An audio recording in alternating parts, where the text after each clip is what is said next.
ازيكم عاملين ايه؟ في الفيديو ده هنشرح اللينير ريجريشن وهنفهم هو بيعمل ايه وليه قبل ما ندخل في اي معنى. قبل ما نشرح ايه هو اللينير ريجريشن خلينا نفتكر مع بعض كان ايه هو الريجريشن. احنا شرحنا في الفيديو اللي فات السوبرفايز ليرنينج وعرفنا ان هو بينقسم لتو تايبس، ريجريشن وكلاسيفيكيشن. طب ايه الفرق ما بين التو تايبس دول؟ الفرق بيعتمد على الاوتبوت اللي طالع. لو انا بتنبأ بقيمة رقمية مستمرة والقيمة دي ممكن تطلع أي رقم، أنا مش محصور بأرقام معينة، تبقى دي regression problem. لو أنا بتنبأ مثلا بسعر أو أتنبأ بطول أو حتى بدرجة حرارة.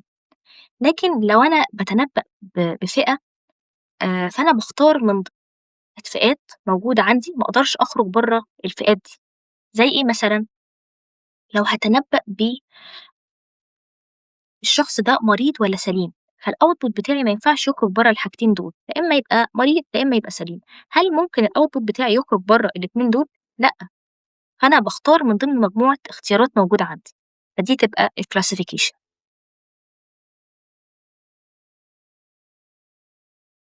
إحنا هنشتغل على مثال طول ما إحنا بنشرح linear regression، وهو الهاوس برايس بريدكشن بروبلم.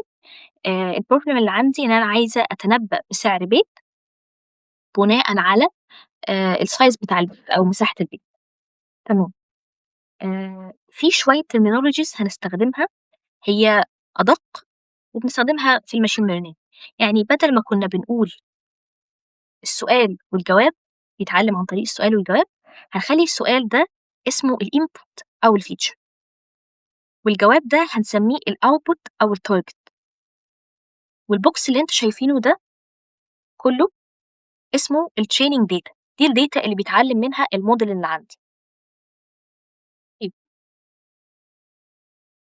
ايه الاندكس ده من 1 ل47؟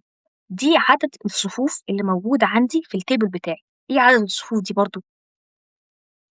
هي كل صف بيعبر عن بيانات بيت، فمن 1 ل47 دي نقدر نقول إن هي بيانات 47 بيت. الموديل بتاعي هيتعلم من بيانات 47 بيت. طب هدفنا الأساسي إيه؟ هدفنا الأساسي إن إحنا نتنبأ بقيمة السعر بتاعة أي بيت، حتى لو السايز مش موجود ضمن ال47 بيت اللي أنا اتعلمت منهم. يبقى كده أقدر أقول إن أنا اتعلمت صح أو الموديل اتعلم صح. لا، إيه الإكس واي والإكس أي والواي أي دي؟ يعني مثلا لو أنا قلت إكس واحد واي واحد، دي معناها إيه؟ دي اسمها التريننج اكزامبل نمبر أي. يعني مثلا لو قلت إكس تلاتة واي تلاتة، دي معناها إيه؟ دي معناها التريننج اكزامبل رقم تلاتة. يعني هقدر أقول إن السايز 2400 والبرايس 369. دي معنى إكس أي واي أي، محطوطين بين براكتس كده وما بينهم كوما. مهم جدا عشان تشتغل في أي بروبلم وتفهمها كويس خطوة الفيجواليزيشن، إن أنت بتعرض الداتا اللي موجودة عندك. إحنا عندنا الداتا بتاعت بيوت. طيب هنعرضها إزاي؟ هنستخدم حاجة اسمها سكاتر بلوت. السكاتر بلوت ده هنحط على الإكس أكسس بتاعه السايز، وهنحط على الواي أكسس بتاعه البرايس بتاع البيت، وكل نقطة من النقط الزرقاء اللي انتوا شايفينها دي بتعبر عن بيانات بيت. طب مثلناه بنقطة على البلوت اللي انتوا شايفينه ده.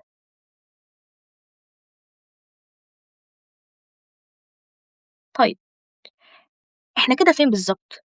احنا كده بنعرض الداتا بس، يعني لسه مش قادرين نتنبأ بقيمة سعر جديد مش موجودة في الداتا اللي موجودة عندي. يعني لو جبت سايز جديد مثلا مش من ضمن ال47 دول، هل هقدر أعرف البرايس بتاعه؟ لأ طبعا. أنا مجرد دلوقتي عرضت بس ال47 بيت اللي موجودين عندي في البلوت ده.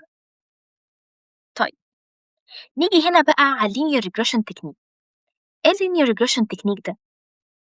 هو تكنيك بيحاول يلاقي أحسن خط مستقيم بيمر بالداتا، إن هو بيحاول يلاقي العلاقة ما بين إكس وواي عن طريق رسم الخط المستقيم ده، فبيقدر يتنبأ بقيمة أي سعر هو عايزه بناء على السايز. طيب في كذا سؤال أكيد بيمر في بالك، هو استفاد إيه لما رسم الخط المستقيم ده؟ وإزاي بقى قادر أي سعر بيت بناء على السايز بتاعه بعد ما رسم الخط ده؟ لو انتوا فاكرين إنه الخط المستقيم أو الستريت لاين كان بيعبر عنه بمعادلة الخط المستقيم. معادلة الخط المستقيم دي اللي بتساوي y w x plus b. ال w ده كان بيعبر عن السلوب اللي هو الميل بتاع الخط، هيترسم كده ولا كده ولا كده. والبي ده كانت بتمثل الواي انترسكت، التقاطع مع المحور الصادات. طيب يبقى أنا دلوقتي استفدت إيه برضه؟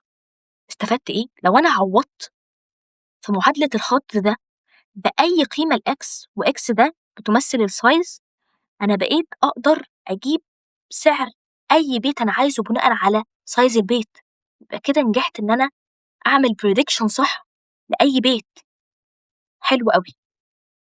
يبقى إحنا كده اتفقنا إنه أي خط مستقيم عشان نرسمه أو عشان نعرفه بنعبر عنه بمعادلة الخط المستقيم دي. معادلة الخط المستقيم في الحقيقة هي اللي بتأثر إن إحنا بنرسم الخط ده بأي طريقة، كده فوق شوية ولا تحت شوية. طيب أكيد في كذا سؤال بيجي في دماغنا، زي إحنا ليه رسمنا الخط ده بالطريقة دي؟ وإنتي قلتي إنه إحنا بنرسم أحسن خط، مين اللي بيحدد أحسن خط؟ يعني ليه الخط ما يترسمش زي الأخضر ده أو البرتقاني أو الموف؟ ليه اخترنا الأحمر بالذات وقلنا عليه أحسن خط؟ ومين اللي بيحدد أصلا الخط ده؟ مين بيطلع لنا أحسن خط؟ ننتقل كده على حاجة اسمها ال learning algorithm. learning algorithm وتحديدا ال gradient descent هو اللي بيحدد لي أحسن خط بيمر بالداتا. طب يعني إيه أحسن خط؟ وإمتى أقول أصلا على الخط ده إن هو أحسن خط؟ أحسن خط ده اللي هو بيطلع لي أقل ايرور. هو في غلط؟ هو البريدكشن بتاعي ممكن يطلع غلط؟ طبعا البريدكشن بتاعي مش بيرفكت. ليه بتقولي ان البريدكشن مش بيرفكت؟ هو انا اقدر اتنبأ يعني اعرف علم الغيب؟ لا. فطبعا البريدكشن بتاعي هيبقى فيه ايرور، في جزء ايرور، يعني مش احسن حاجه. فانا بحاول اختار الخط اللي يطلع لي اقل ايرور. طيب ايه الايرور ده؟ وبطلع الايرور ازاي؟ وبعرف منين الايرور بتاعي؟ احنا اتفقنا قبل كده لما عرضنا الداتا بتاعتنا ان النقط الزرقاء دي بتعبر عن البيانات الاصليه، اللي لو فاكرين من 1 ل47 رو اللي انتوا كنتوا شايفينهم، النقط اللي انتوا شايفينها دي.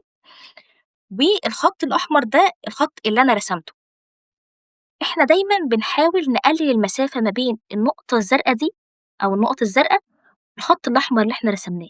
كل ما المسافة دي قلت كل ما الerror قل. فالlearning algorithm أو الgradient descent اللي إحنا هنعرفه بعدين وهنشرحه بالتفصيل، بيحاول ينقي أو يختار أحسن خط اللي هو يطلع لي الerror ده أقل ما يمكن. طيب في حاجة أو مصطلحات برضه أنتم لازم تبقوا عارفينها. إحنا عرفنا إن اللي بيحدد الخط المستقيم ده بيترسم إزاي، فوق شوية والّا لتحت شوية، مايل، هيقطع الصادات والّا لأ. اللي بيتحكم في رسمه عامةً معادلة الخط المستقيم اللي هي كانت زي ما أنتم شايفين كده اللي هي wx+b. الW ده هو الslope والB هو الy intersect. لو أنا حددت الاتنين دول اللي هُم الW والB أنا قدرت أرسم أي خط مستقيم أنا عايزاه. فاللي بيحدد الخط المستقيم هُم الاتنين دول، الslope والy intersect. في الmachine learning إحنا ما بنقولش عليهم الslope والy intersect، بنحددهم أو بنقول عليهم الparameters بتوع الموديل. فدي أو المصطلح ده لازم تبقوا عارفينه. فالlearning algorithm هو اللي بيحدد الparameters دول. طيب إزاي بيحدد الparameters دول وإزاي بيختار أحسن خط؟ ده هنعرفه في الفيديوهات الجاية. خلّينا كده بقى نراجع مع بعض ونعرف الflow كله على بعضه بيمشي إزاي. أول حاجة إحنا بدأنا خدنا الtraining set اللي عندنا ودخلناها على learning algorithm. لو فاكرين كنا بندخلها على learning algorithm ليه؟ عشان نطلع أحسن خط بيمر بالداتا. أحسن خط ده اللي كان بيحدده إيه؟ الW والB اللي إحنا قلنا عليهم الparameters. بعد ما يحدد ال W وال B يبقى هو كده حدد الخط، بتطلع لي function دي اسمها الmodel function أو بنسميها الhypothesis، تقدروا تسموها دلوقتي الfunction عادي. والfunction دي لما كنا بنستعمل linear regression model كانت function linear، نقدر نعبر عنها كده اللي هي WX plus B. هو طبعا حدد لي البارامترز بتاعتها اللي هم السلوب والواي 3 و4. أنا كده لو جبت قيمة أي سايز لأي بيت موجود وعوضت عنه في المعادلة دي، فقدرت أجيب قيمة أي سعر بيت في الدنيا. يبقى كده نجحت في إن أنا أعمل prediction صح، يبقى كده حققنا هدفنا. إيه اللي جاي بقى؟ هنعرف إزاي بنقيس الإيرور بتاعنا عن طريق الكوست فانكشن، وإزاي بنختار أحسن لاين أو أحسن خط بيفيت الداتا بتاعتي خطوة بخطوة عن طريق الجرادينت ديسنت. وكده أنا يعتبر خلصت الفيديو بتاعي. أتمنى تكونوا فهمتوا اللينير ريجريشن بيعمل إيه. Free audio post-production by alphonic.com